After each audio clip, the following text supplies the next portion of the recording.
कार्टूनलिशियस।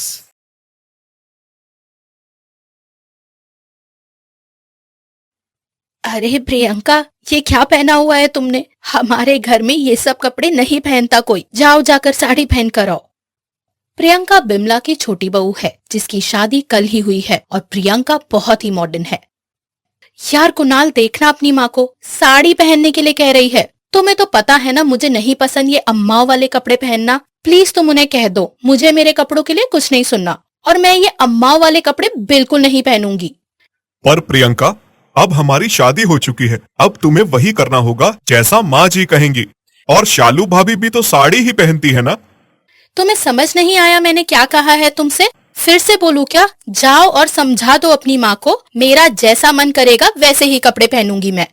कुणाल कमरे से बाहर चला जाता है। प्रियंका किसी की नहीं सुनती। जैसे वो अपने घर में छोटे छोटे कपड़े पहनती थी वैसे ही ससुराल में भी पहनती है। एक दिन शालू अपनी सास से, माँ जी, ये प्रियंका तो नहीं पहनती साड़ी, मुझे ही क्यों पहनाती हो फिर? जब वो अपनी मर्जी से कपड़े पहन सकती है तो आज से मैं भी अपनी मर्जी से कपड़े पहनूंगी।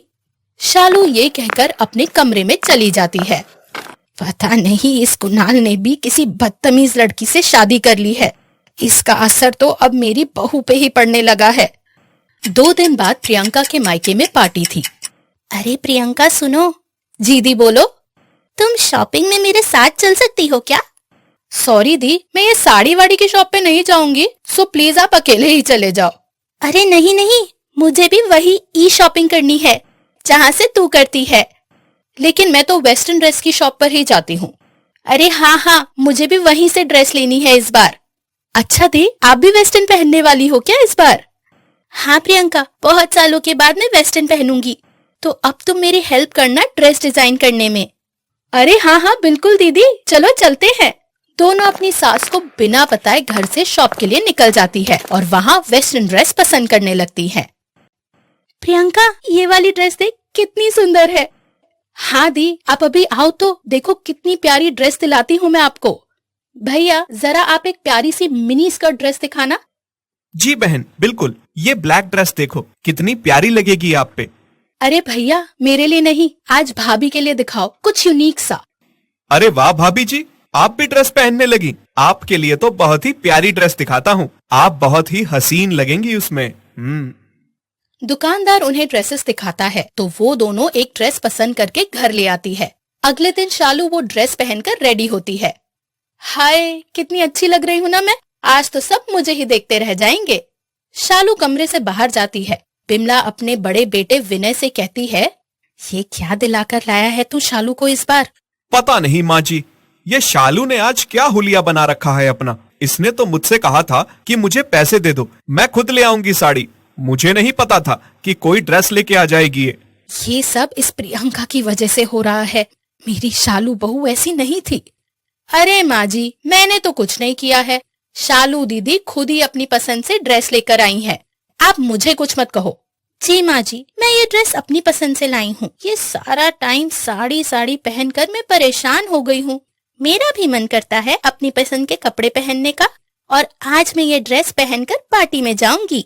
बिमला गुस्से में पार्टी में जाने से मना कर देती है, लेकिन फिर भी शालू और प्रियंका अकेले ही पार्टी में चले जाते हैं। वाह प्रियंका, ये पार्टी कितनी अच्छी अरेंज की हुई है तुम्हारे डैडी ने। हाँ शालू दी, हमारे यहाँ हमेशा ऐसी ही पार्टीज होती है।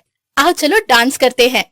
दोनों डांस फ्लोर पे डांस करने चली जाती है और डांस करते हुए शालू की ड्रेस साइड से फट जाती है और सब उसे देखने लगते हैं और उसकी बहुत ही इंसल्ट होती है। प्रियंका उसकी ड्रेस पे एक कपड़ा बांधकर घर ले आती है और उसे फटी ड्रेस में देखकर विनय उसे कहता है, शालू, तुमने कर ली ना अपने मन की, देख लिया क्या हुआ। इसलिए कहते हैं जिन कपड़ों में आप कंफर्टेबल हो वही कपड़े पहनने चाहिए। शालू, तुम साड़ी में इतनी सुंदर लगती हो, तुम्हें वेस्टर्न ड्रेस की जरूरत नहीं है। तुम बहुत ही सुंदर हो पहले से ही। ये कपड़े तुम्हें सुंदर नहीं बनाते, साड़ी ही तुम पे जचती है।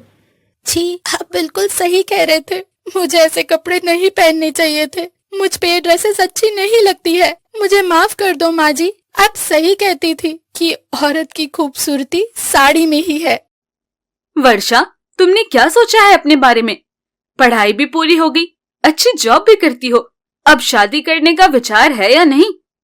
अरे कविता भाभी, तुम्हें तो पता है ना कि मुझे बचपन से ही लव मैरिज करने का भूत सवार है, और सच बताऊं तो वो आज भी नहीं उतरा। अरे तो लव मैरिज के लिए मैडम कोई लड़का भी तो सेट करना पड़ता है, तुम तो बस काम काम काम ही करती रहती हो। कविता, तुम मेरी बचपन की दोस्त हो, तुम तो सब जानती हो ना कि मुझे कोई पसंद ही नहीं करता है। मुझ काली लड़की को कौन ही पसंद करेगा, और तुम्हें तो पता है आजकल के लड़के फैशनेबल लड़कियों को पसंद करते हैं, और मेरा तो लुक भी अच्छा नहीं है। अच्छा, तो तुम इस बात से परेशान हो कि तुम्हारे पास लुक्स नहीं है, तो चलो आज तुम्हारे लुक्स को ही बदल देते हैं मैडम। चल मेरे साथ पार्लर और फिर देख मेरा कमाल। हेलो दोस्तों, कैसे हैं आप सब? हमारी कहानियां देखने के लिए हमारे चैनल को सब्सक्राइब कीजिए